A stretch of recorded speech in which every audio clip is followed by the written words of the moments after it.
So this is Rosa. She is a coming 2-year-old. I think she'll be 2 in April. I'd have to double check that, but I'm pretty sure. She's had 10 sessions with me. Other than that, she was halter broke as a weanling. And yeah, that's about it with Rosa. Today I'm going to see if I can't expose her to the tires here and kind of let her figure something out for the day, you know, and let her look at it for a while. She can't learn something. See if I can't help her to learn something. So here she's never seen these tires before. So one thing I'd like to do is just let her look at them for a minute.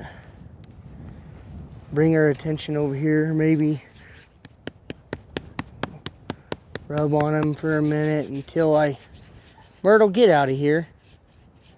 Sorry. Let me, go on. Go on. What did you think about that? Oh.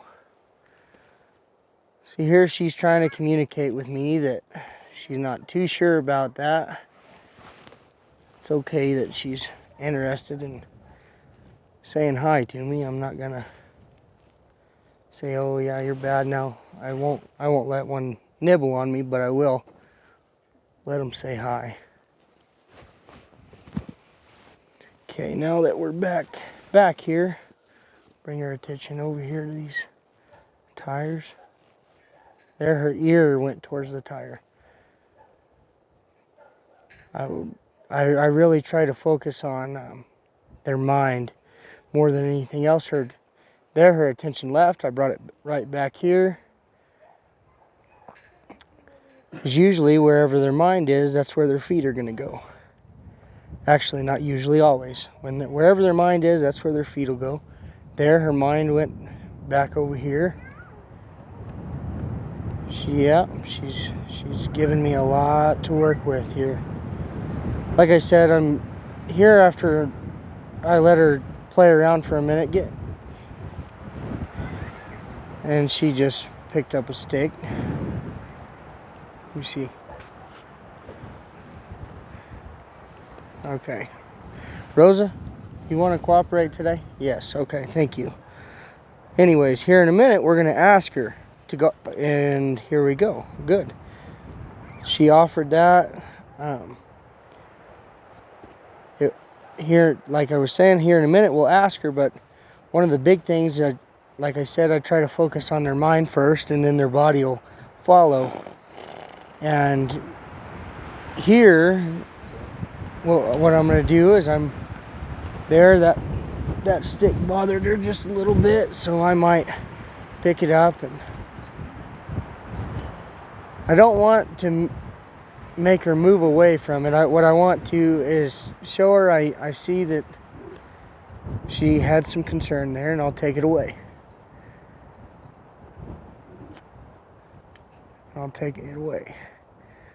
Just focus on the fact that she had a little bit of concern. There, she's okay.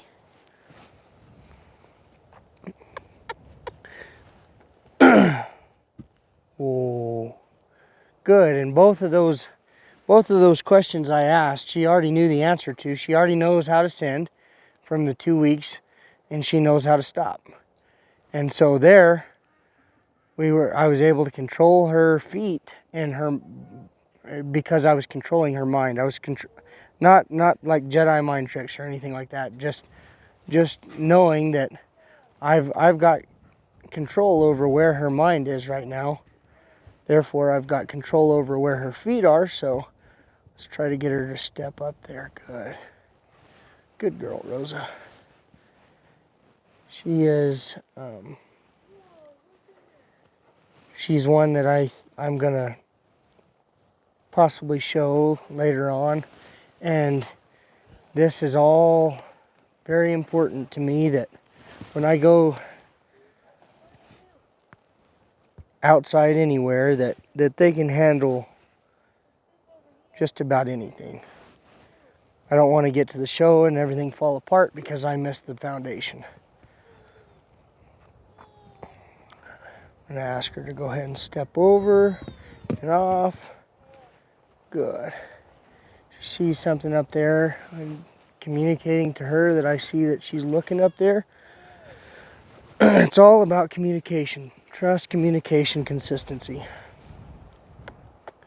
Here I want to ask her over here. You see when I asked her, but then I put my hands back down after she responded. Because there's no need for, if we've got a child and we say, excuse me, would you take out the trash? And that child says, yes, of course, and they hop right on it. Why would we continue to say, hey, will you take out the trash? Will you take out the trash? Please take out the trash. Okay, take out the trash. We're not going to do that. We're going to say, okay, thank you for doing that. And the biggest thing I can do for a horse, and she's trying to find her feet here, which is okay. She's investigating, is actually do nothing, is release all the pressure. I'm going to ask her up there again. She went. I'm going to put my hands back down. Good. Good. Good. Okay. So there we go. We've got her up. We got her thinking. I'm going to have her step off forward to keep from scaring her from that ledge. So here I'm just going to hold until I get a response. I'm going to put my hand down once I get a response. The thing is what we try to do as horsemen is it always starts off when you're communicating with your horse as a reaction. They're going to pull against you. In the dictionary, reaction is kind of like a rubber band. It's going to pull against you, not come with you. You know, if you pull a rubber band, there's tension added. And that same thing happens with horses until you start to create a response. So there's a reaction. Her reaction was a response. So the thing is I want to create a response. I want to teach her how to lead and follow this pressure. This is just something I'm using as an example. I know I'm up here on the tires, but I don't want to have to use a ton of pressure to ask my horse to do anything. Anyways, what I was saying was, first it's going to be a reaction, and then it'll become a response. After you've taught them with as light of pressure as you can, it'll become a response. So whenever she responds to me here, I'm going to release. And I'm going to say, okay, thank you for responding. And sometimes it might take a minute, and that's okay. But all I want her to do is take one step or think forward, lean forward. I've got a horse rubbing on a panel over there. I noticed her ears flicked back a little bit, and you know, you just got to be aware. You have to be aware of your surroundings in order for a horse to trust you.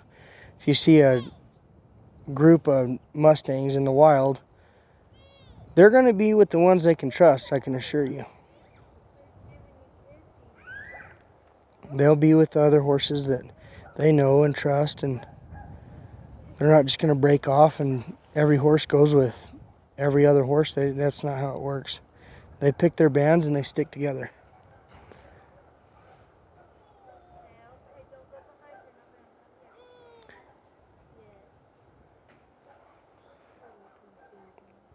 So here I'm going to add a little more pressure, not with my hand, but with my vocal cue. There. And I probably should have done that sooner, but that's part of it. You get better all the time. I'm going to go ahead and send her. There, I got a response. Whoa. So there, I just want to point out she stopped mid-step and is feeling good enough to relieve herself. Thank you, Rosa.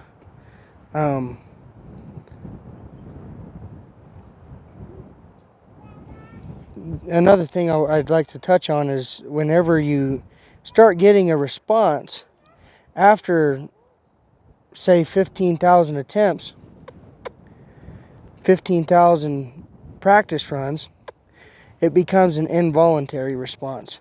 So your horse won't have to think about what you're asking. They will know the answer in their mind. It's kind of like teaching the ABCs to a young kid. You're gonna sing the song A, B, C, D, E, F, and you know the ABCs. I know the ABCs. You just said G in your mind because you know the song. You know your ABCs. So, for instance, that was an involuntary response. So what we want to create is an involuntary response where they do it because it comes to, they don't have to think about it. Well, good. So I'm going to go ahead and be done with that. I think that's just about as good as anybody could ask for. There's a good looking chew. Whoa. Be done with that and be happy.